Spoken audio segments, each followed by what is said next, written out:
Dear students, today I am going to cover the topic of basic concepts of JavaScript. Now, the table of contents include brief introduction about JavaScript, features of JavaScript, embedding JavaScript in HTML, that means how we are going to use the JavaScript code in HTML programs, statements, loops, expressions, data type conversions, functions, that means how we will define a function and call a function in the JavaScript, event handlers, that means some functionality which we want our program to perform, and alert, confirm, and prompt. Now, introduction. JavaScript was created by Brandon Each at Netscape in May 1995. Before it was called Mocha, and after that Netscape changed its name from Mocha to LiveScript. Then again in December 1995 the name changed to JavaScript. Before, it was only meant for the Netscape Navigator, which is a browser, and the JavaScript programs were only working on that browser. Now it's supported by most of the web browsers. That means like we nowadays we are using Internet Explorer, Firefox, and Google Chrome, etc. Netscape JavaScript is Netscape's cross-platform object-based scripting language. Object-based, that means it is based on objects. Here we are going to use various objects like window, document, math object to use its various functions and some methods. JavaScript is not Java, although the name seems the same, but they are similar in some ways, but fundamentally they are different in other ways. Its main purpose, that means why we need JavaScript. As in HTML and CSS, we can create only static web pages, but to give some dynamic effect to our web pages, we need some scripting language, and that is JavaScript. Now, the features. It's a lightweight scripting language which is used to make web pages interactive. It inserts dynamic text to HTML like username. Suppose one user enters and you want to display the name of the user in the next page. To get information about the user's computer, like what type of browser we are using and what is the version type of browser or Windows and some other features. It performs calculations on user's computer like form validation. Form validation basic is that means whatever entries you are entering into the form, like if we are going to enter the name, that means name contains only alphabets, we cannot enter numeric values in name, so we can give some functions, or we can call a function which check which will be checking, that means the name which you have entered is a valid name or not. It reacts to events, like at the page loading we want some functionality to be performed, like or we are going to check that when user clicks then what should be there. So that means it is event driven, that means the user interacts with the pages and there is one button like click me, and whenever we are going to click on the button, that particular event occurs and some functionality is performed, and that page appearance is modified or updated according to the statements which we have given in the code. Now, some of the tasks the web developers can perform using JavaScript, like we can swap images when the user rolls an image or clicks the button. Suppose I have one image of a person with eyes closed, and whenever I put the mouse onto that image, and at the same time one image is changes with the open eye. Next, we can open a new browser window. We can create pop-up windows like some ads whenever a browser window opens, and at the same time we want to display an ad. Writing dynamic contents, perform form data validation, as I have already told you that whenever we fill some data and we want to check that the data is valid or not, at that time we can perform this functionality. Next, creating drop down menus, like in case of Word, Excel, or in every software we are going to use different topics, like in file we can create, or we can open a new page, we can save the files, we can create games, we can perform mathematical calculations because it contains a wide variety of mathematical functions. We can check the browser version, screen resolution of your computer screen. Alert messages can be provided, like in case you're entering some value and the computer system alerts us, or our program alerts us whether you have uh, entered the correct value or not. Creating animations by specifying a file of JavaScript code having extension .js, like we are creating an external file and we will give its extension .js. Although whenever we are using a script element in HTML program, at that time we are going to give the name extension HTML. By specifying a JavaScript expression as a value for an HTML attribute, by using different event handlers within certain other HTML. Now, how we are going to use the script tag? Here in script tag, whatever statements, JavaScript statements you want to use, you will write those statements in script tag. That means the starting and ending script tag. And a document can have multiple script tags and each can enclose any number of JavaScript statements. For example, here look at a program. We are going to start with the program HTML, then head, then title. First JavaScript program, title, head, both are now closing, and then we are starting with the body tag, then h1 tag, that is heading 1, and here it's displaying first JavaScript page. Then script type is equal to text over JavaScript. Here we are telling the browser that we are going to use the JavaScript. Next, document.write.hr.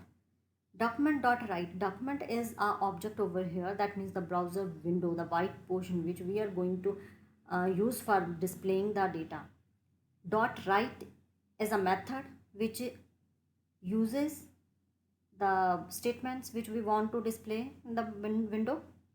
Then document.write hello world wide web, and then document.write hr closing. That means we are here giving horizontal rule, one line, then again we are displaying some values, then again we are using some hr tag.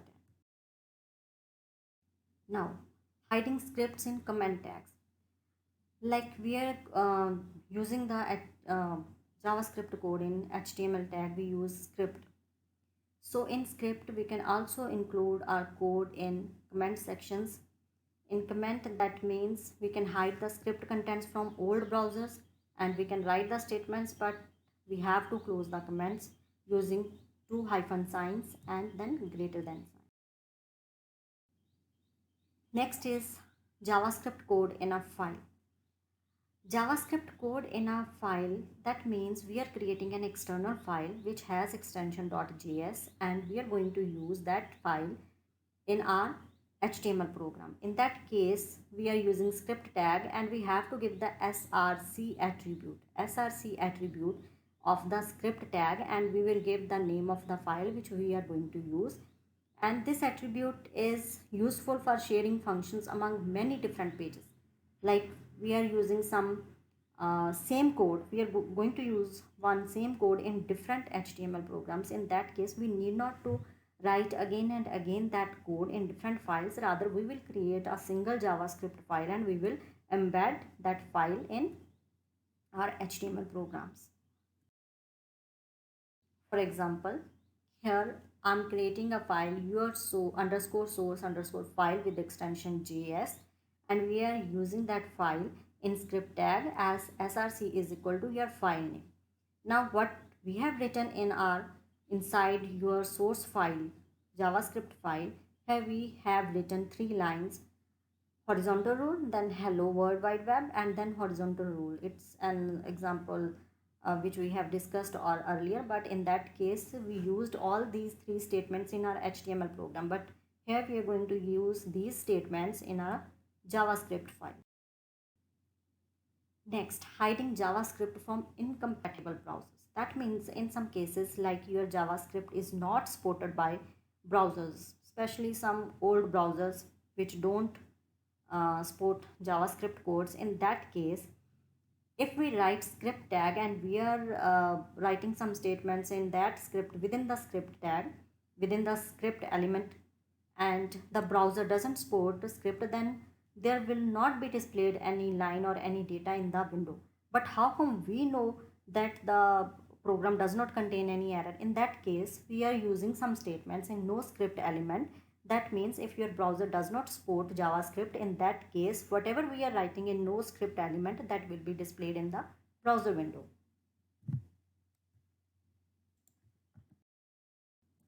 Now, various statements which are used in programming languages or in scripting languages, those all are same. Like here, some conditional statements are there. Like if statement, that means if condition is true, then the statements which are which satisfy that condition, that are executed. If else statement, in if else statement, if the condition is true, then the statements in if block are executed, otherwise the statements in else block are executed. Next is switch statement. In switch statement, what we have one expression and we have different cases. Like if that expression is constant 1 in this syntax, if that is, then that means the first case will be executed and the statements will be executed. After that there is a break, that means after that no need to execute the other statements. If we don't use break tag, that means then case 2 will be executed, then case 3, and so on. So break statement is necessary in this case, and default is if none of the case is uh, satisfied. In that case, the statements which are written in default case are executed.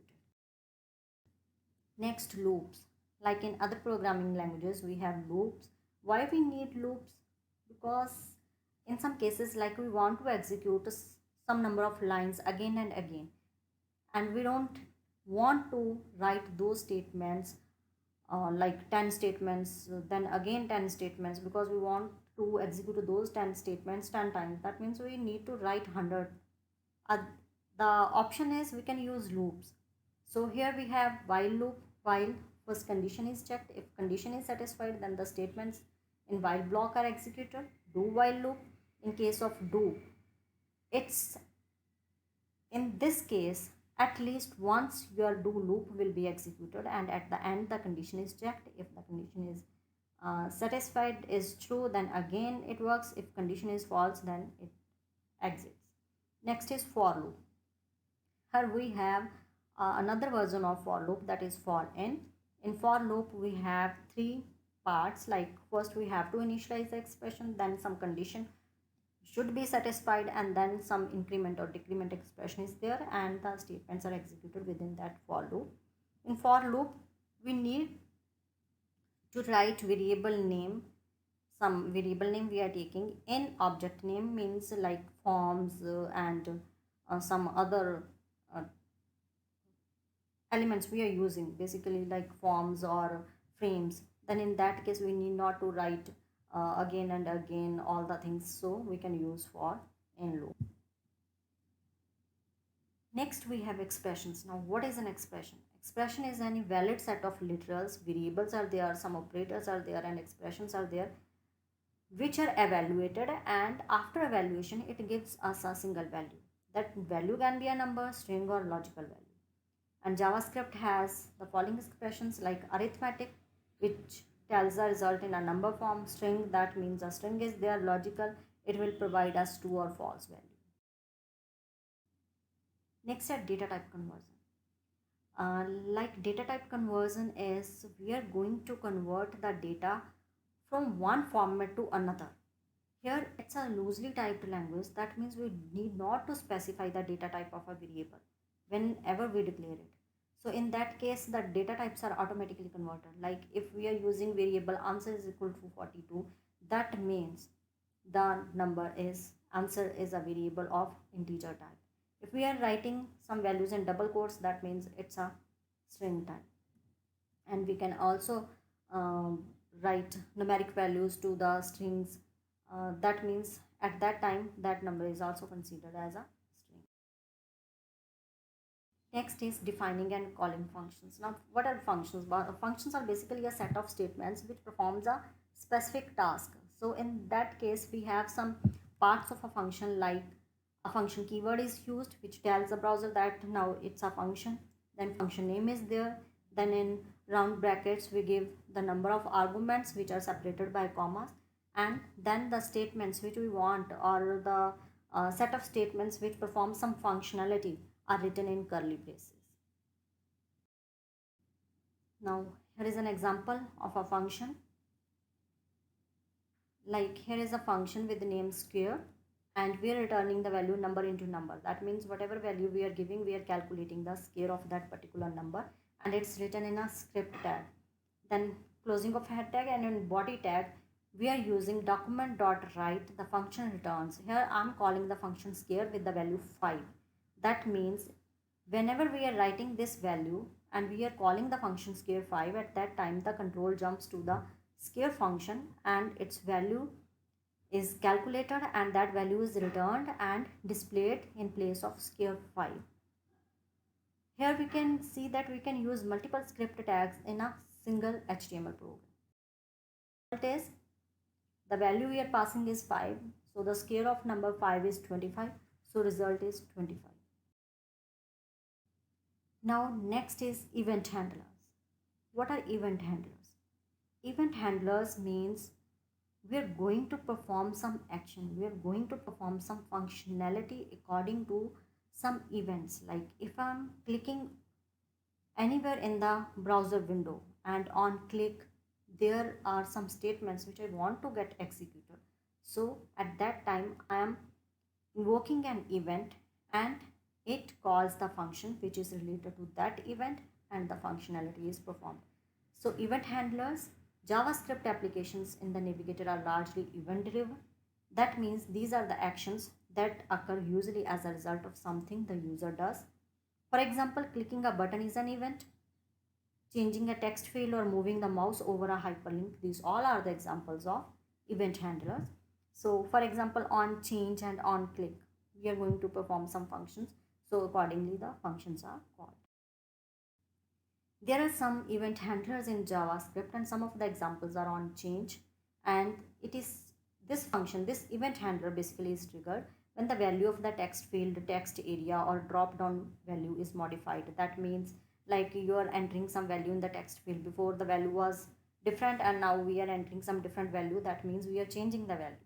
On click, that means a link is clicked, image is clicked, or some form element is clicked once. On double click, that means when you are double clicking any element. On mouse down, that means when you press the mouse down button, mouse button. On load, that means when some document or an image is loaded. On submit, that means whenever you are submitting a form. On reset, the form is reset. On unload, that means whenever we are closing a window, like for example, after closing the window we are going to display a message thank you. On resize, that means some form frame is resized by the user. So here is an example. Like let's start from the function compute, and the value is passed as f. Here I'm going to check if confirm, are you sure. That means if, now if statement is being used here, and confirm one confirm box is used here, are you sure, and the value is checked. That value, if that value is true, that means if statement, if statement is true, in that case we are going to evaluate the expression and that value is stored in some variable, else please come back again. We are alerting a message box, we are giving a box which alerts the user with the message please come back again. So here in this case, like we have one text box, its name is expression and its size is 15, and one button is there calculate, and whenever we are clicking the button the function compute is triggered and the value is passed as this dot form. That means this element is passed and that value is passed and it's collected in f, and then a function or a statement is displayed onto the screen. That means are you sure, and if you press yes or no, accordingly the value or the expression is calculated and it is stored in some box, some text box. Now f dot result dot value. Now where is result? Look, there is a text box with the name result. So whatever values we are calculating, whatever expression is calculated and the answer comes, that is displayed in that particular text box. Now look at here, here is an text box, enter an expression, then calculate button is there, then result with the text. Now see, I'm entering 5 multiplied by 8 and I'm pressed calculate. So here a message is there to confirm, are you sure, okay, and cancel. If I'm pressing OK, the result is calculated and it's displayed in text box with the answer. Now look at example 2. In example 2, now we are going to start with the body tag. Here it's written welcome to JavaScript and we have one button that is click, its name is click, and on click the message function is called, and in the message function, now look at head section. In head section there is the function whose definition is there with the message alert hello. That means whenever we are pressing that button, one function is called, that is message, and alert box is displayed as hello. This is an example, welcome to JavaScript. Whenever I'm clicking on click, the message displays hello, and when we press OK. Now the next comes alert, confirm, and prompt boxes. These boxes are used to get the response from the user. Like in case of alert box, it's already clear from the name that it makes us or the user alert about anything. So in alert message, whatever we are typing, that comes as a message on the window whenever that alert method is invoked. In that case, we have only one option. That means we can only press the OK button. We cannot give any other response. So in this case, only OK, or we can just close the window from the cross button. In case of confirm, confirm means we want to take the confirmation from the user whether he or she wants to do that work or not. Like in this case, the example is are you OK, and we can either press OK button or cancel button. In case of prompt, prompt box is used to get the value from the user. Like in first example, here it is written what is your name.